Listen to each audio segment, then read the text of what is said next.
No doubt about it, life these days means we're all a lot busier. At work or at play, our families and co-workers depend on us to handle the challenges of everyday living.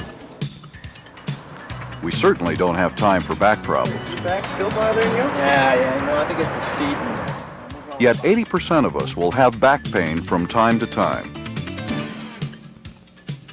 And there's no question that back injuries can become serious. They're the #1 reason people miss work. In fact, back injuries cost more money and cause more disability, pain, and suffering than any other work-related injury. Is it any wonder that controlling and preventing back problems is becoming such a high priority?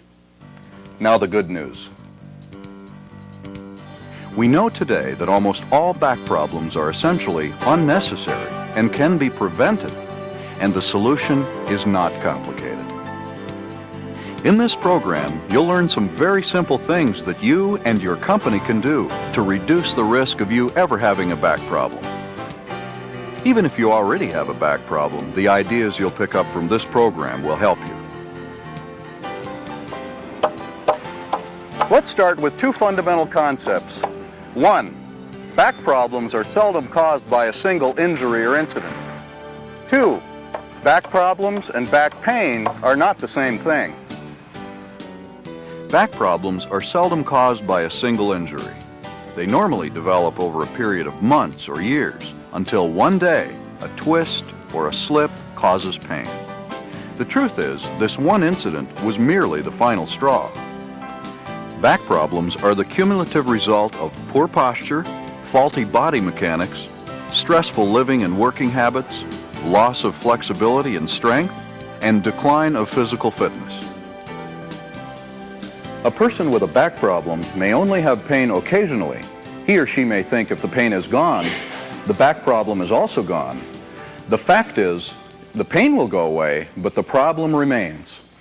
Unless you deal with the factors that cause the problem, the pain will come back and the underlying problem will continue to build up. Eventually, it could become serious. Can you have a back problem without ever having had an episode of back pain? The answer is yes. If these risk factors are present, you already have a back problem, whether you've experienced pain or not. Fortunately, once you've recognized the causes, back problems are easy to treat and prevent. Before we discuss the specific causes of back problems, you need to know how your back works. The spine is made up of bones called vertebrae. The discs between the vertebrae act as shock absorbers. A pair of joints called facet joints between each vertebrae help to control movement. Ligaments hold the bones together, and the back and stomach muscles provide postural support.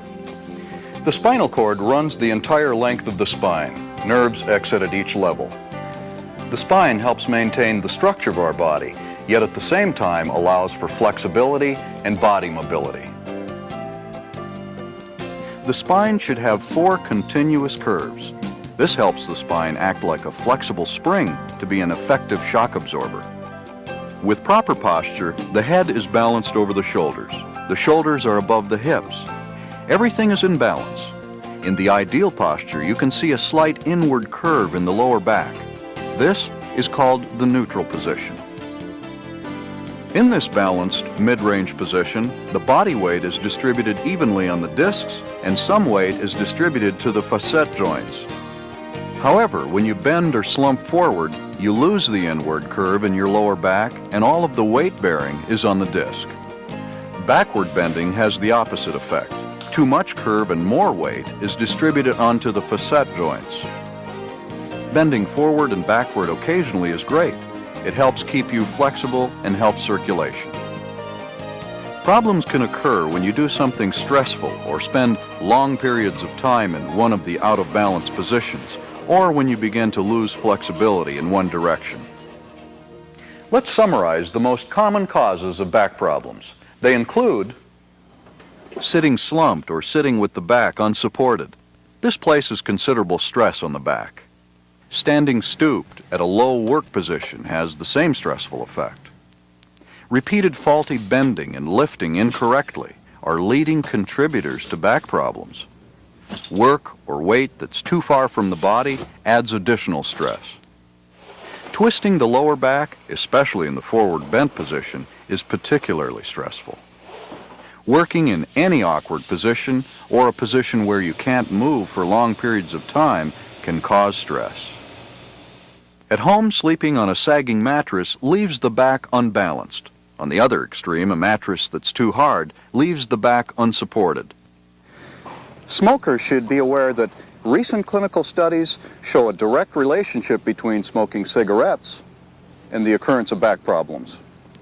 Smoking restricts circulation and slows down healing when an injury occurs. Poor diet and lack of rest affect our general health and the way our body heals when injured. In fact, studies show that there's a direct relationship between strength, flexibility, and physical fitness and the incidence of back problems. Unfortunately, too many people attempt to work at jobs that are physically demanding, but they don't keep themselves in shape to do the job. A great deal has been learned about back pain and back injury in the past few years. For many years, most doctors and therapists treated back problems with passive treatments, such as bed rest, medication, heat or cold packs, and various forms of manipulation and massage. The treatments did seem to help most people in the short term, but in the long term, the problem kept coming back. In fact, it often became worse over time. Individuals often became more and more dependent on treatment and more protective and inactive because it hurt to move. Being afraid to move made them stiffer and weaker, which of course made the back problem worse, and a vicious cycle developed. It hurts to move. Stop moving, weakness, stiffness, it hurts more to move, and the cycle continues. Today, all of this is changing. Considerable evidence exists that bed rest and passive treatment are of limited value at best, and at worst, can actually be harmful. We now know that careful activity and the right kind of exercise are important parts of the treatment. In fact, in most cases, it's best to start exercise and activity early, usually within a day or two after pain is experienced. Obviously, it's important to avoid any activities that could aggravate the problem, such as slumped sitting, forward bending, and twisting. It's best to stay active and keep moving, even if there's some discomfort. In some cases, return to the job after injury may need to be gradual. Many companies offer modified work or part-time jobs during this transition time, especially when the worker's regular job requires considerable physical labor or stressful activities. See you later. As the painful episode runs its course, the goal of treatment becomes preventing the next episode. In this way, prevention and treatment principles become the same in the end.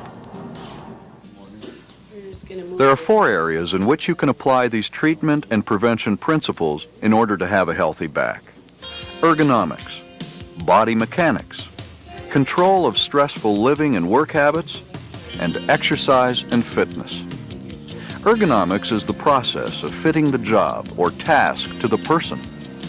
If you work in a sitting position, the chair height should be adjustable and the backrest should support the inward curve of your lower back. If the chair back is flat, you may use a small pillow to provide the support. Also, if you do a lot of sitting at work, look for other ways to do some of your work. Think about raising the work position so you stand and sit alternately. The standing position may be changed by occasionally placing one foot on a bar or step stool. The right work height depends on the task. For typing and writing and most regular work, the hands should be about the height of your elbows. For detailed work, above elbow height. For heavier, more forceful work, the hands should be below elbow height. Many workstations are too low, especially for taller individuals.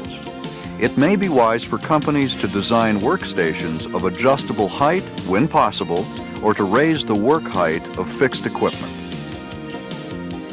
A shorter person can usually stand on a platform or stool if the work height is too high, but there's nothing that can be done for the taller worker if the workstation is too low.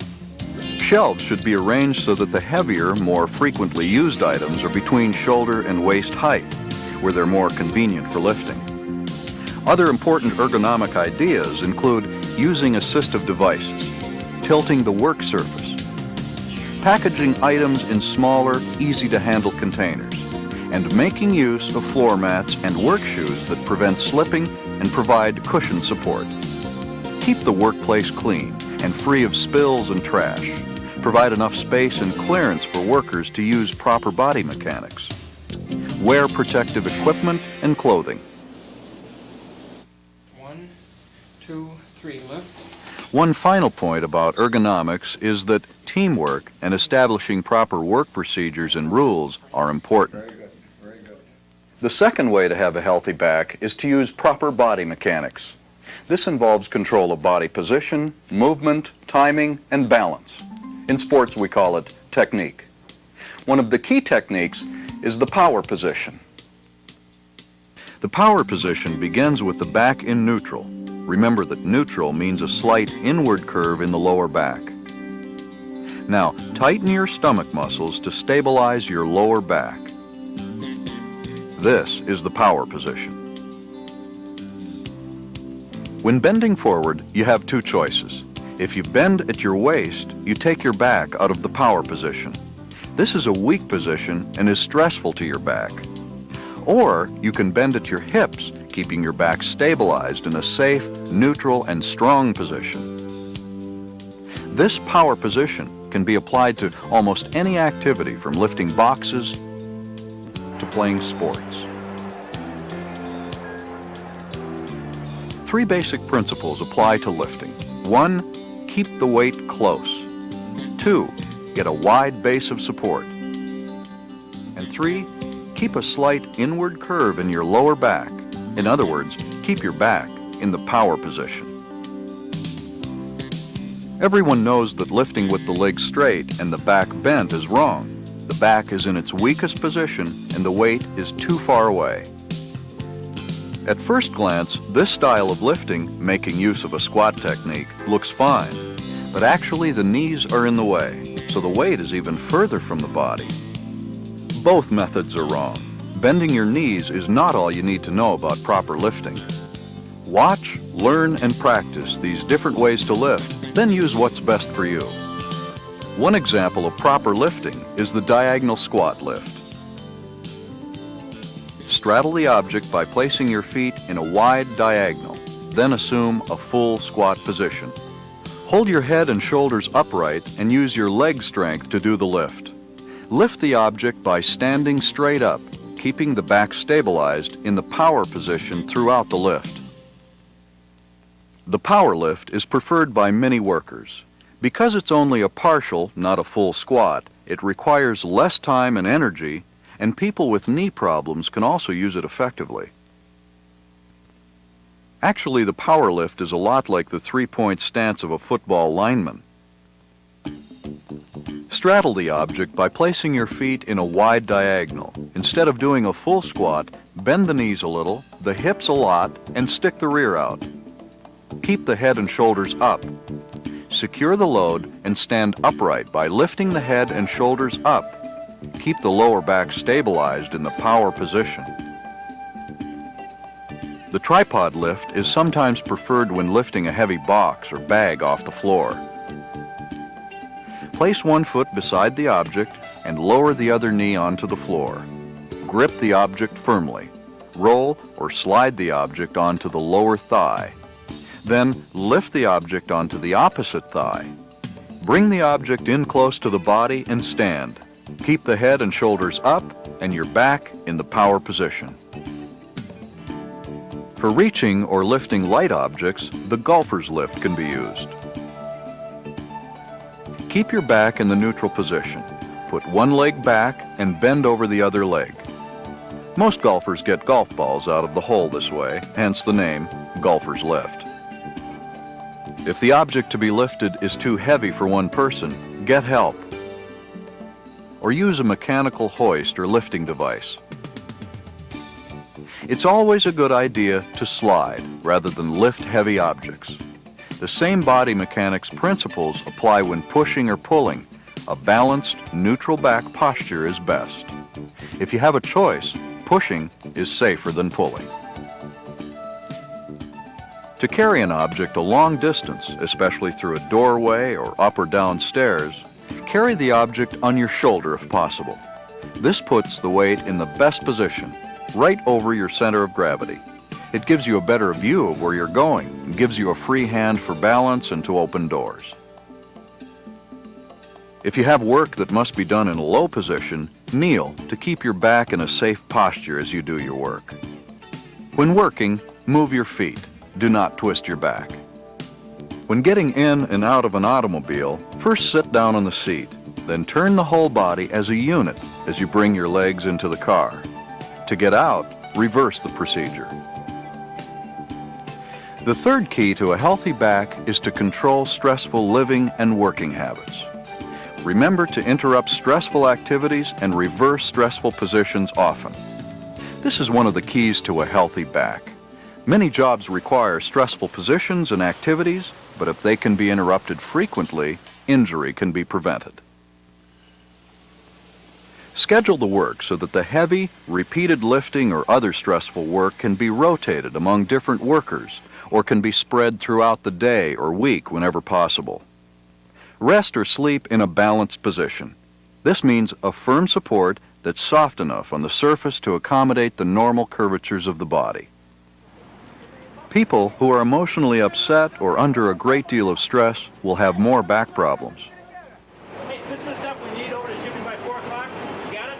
By 4. This is not to say that emotional stress causes back problems, but it may magnify an existing back problem. It makes sense to work to control stress by regular exercise, relaxation, and constructive problem solving.